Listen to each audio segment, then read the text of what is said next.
guys, it's me, Daily. Welcome back to my channel. Today, we're rocking the PJs, okay? I don't feel like getting dressed to make this video, so I'm not going to. Today's video, we're just going to be talking about my recent reads. This video is going to center around the books I've read in January all the way through this past April. I only read 7 books in that time frame just because of school. Though I only read 7 books, a lot of the ones in this list are memorable, good books for me, so I'm really happy with what I have read. Anyway, let's just get started with the video. Again, excuse the look. We're just going simple. I'm not going to dress up. The first book that I actually read in 2026 was the first book in the Wingfeather saga. This is called On the Edge of the Dark Sea of Darkness by Andrew Peterson. I'm really happy that this was the first book I read in the year because this is one that my best friend actually is letting me borrow and read. We're following Janner, Tink, and Lily. They're 3 of the Igby siblings. And there's these creatures called the Fangs of Dang that kind of torment the people of the town. And these creatures specifically target the Igby family because they have connections to King Wingfeather. They just don't know what the connections really are. The family ends up going on a crazy journey, trying to survive, escape the Fangs of Dang, while also trying to figure out, like, their past. I overall rated this one a 3 out of 5 stars. I found it really fun and enjoyable, and I found myself actually wanting to pick it up. It was a very quick-paced book, and it was so whimsical. I found the Fangs of Dang and, like, the creatures, and there's, like, different stories they share throughout the course of this book that I found very fun. My favorite character was probably Pete the Sock Man. He was so sweet. The next one I ended up reading was Girl from the Other Side, Volume 6. I'm not going to comment much on this one because it's the 6th volume. The main character in this entire series is Shiva, this little girl who actually gets stranded in the woods because she lost her auntie. So while she's stranded in the woods, she actually stumbles upon one of the Outsiders, which is one of these creatures that is all dark. His name is the Teacher, and he kind of takes her in and starts taking care of her. It's a very, like, father-daughter relationship, which warms my heart. I ended up rating this one a 3 out of 5 stars. That's typically the rating I give for these manga. Overall, I do really enjoy my time reading these. They're nothing that, you know, blows my mind, but they're so comforting. And so that's why it's not a high rating, but it's not a low rating. It's kind of right in the middle. This one kind of went into more of Shiva's life and just how important she is in the world. I'm not going to say much more than that. I don't want to give away anything, but I'm super intrigued to see where that goes in the future volumes. I do want to go buy more so that I can keep reading the series. I think I was just on a kick of reading a bunch of series I'm in the middle of because the next one that I ended up reading was the second book in Dungeon Crawler Carl's series. This is book 2, Carl's Doomsday Scenario by Matt Dinneman. A lot of people read this through the audiobook because the audiobook is so immersive. I love the narrator. He can do so many different voices so well, and it's super great. If you're not familiar with the series, we're following Carl and his ex-girlfriend's cat, Princess Donut.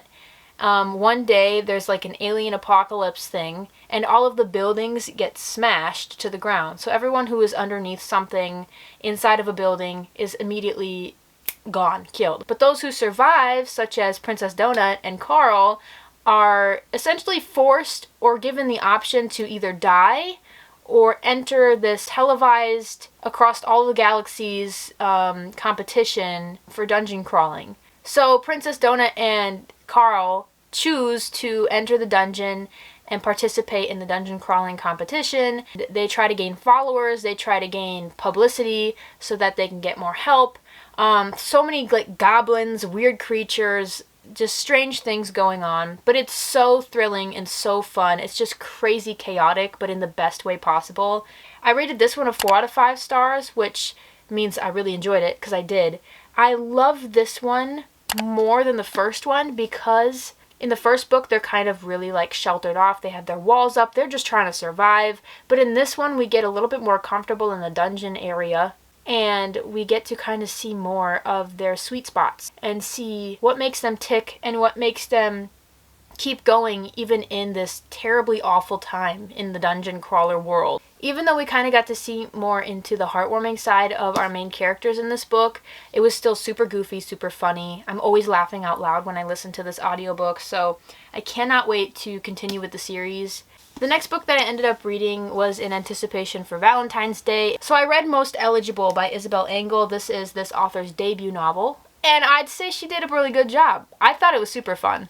So this one's following Georgia, who is a journalist, and she is on a mission to get onto the hit show Love Shack. It's kind of like The Bachelor, if you can't tell by the rose here.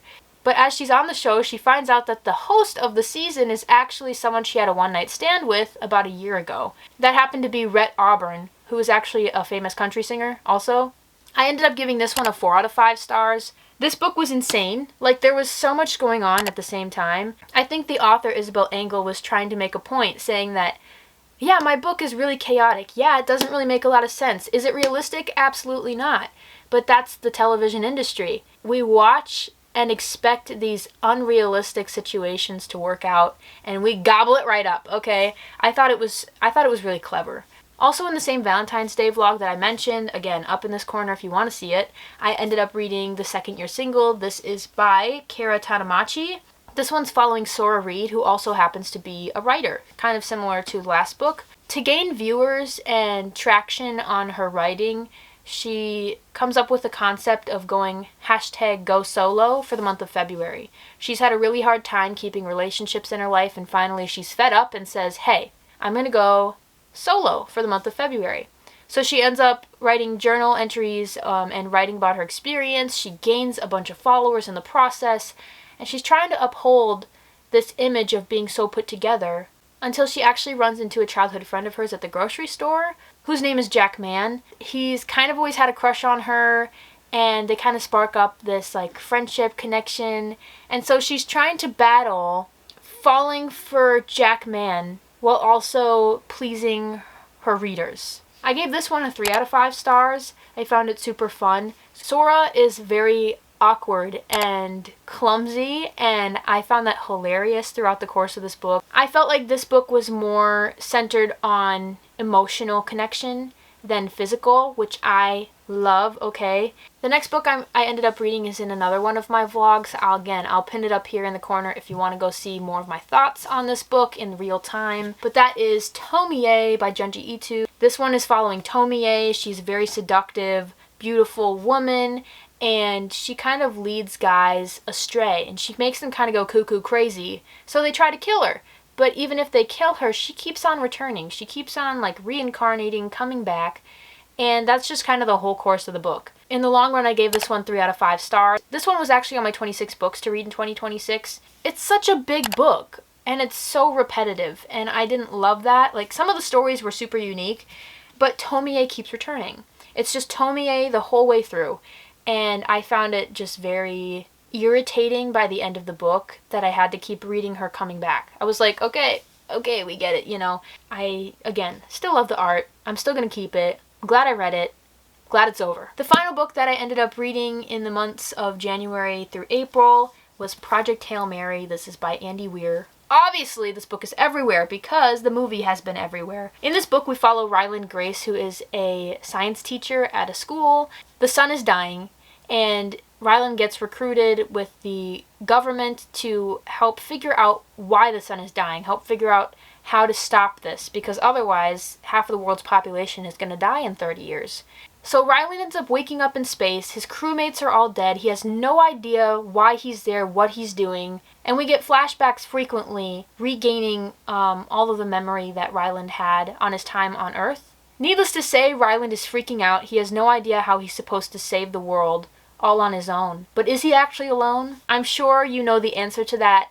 I rated this one a 4 out of 5 stars. It wasn't quite 5 out of 5. I think it was just because I went the audiobook route, even though the audiobook was incredible. This was also on my 26 books to read in 2026. The main reason I love this book so much is because it reminds you of the impact that friendship has on your life. Ryland Grace is someone who doesn't really have anybody. He's stranded in space, but even back home, he lived a lonely life. And it isn't until we meet Rocky that we really understand how much better life can be when we have people to share it with. Rocky and Ryland rely on each other so intensely throughout the course of this book, and they're there for each other. It's just like unwavering commitment to a friendship. It's so incredible to see how a terrible situation can be turned into a good one. I also really like that it wasn't too complicated to understand. This is a sci-fi. I don't read sci-fi, which is partially why I've been putting this book off for so many years. I will say that I am glad that I've been taking science courses at the college the past couple of years, because my background knowledge due to those courses did help me understand this book an awful lot more. Even if you don't have that background knowledge, I think this is definitely something you could still read and digest well. I don't think it's too complicated. There isn't really any like science jargon in here. It's pretty self-explanatory. So if you haven't seen the movie, I highly recommend reading the book first. Right now, it's my favorite movie I've ever seen. I saw it 3 times in theaters, and I watched it again when it just came out on streaming. So I really do appreciate this story. So these were all the books that I read in the months of January all the way through April of 2026. I hope you enjoyed watching this video. Let me know if you've read any of these books. Thank you to all of my 170 subscribers. I can't believe I've hit that number.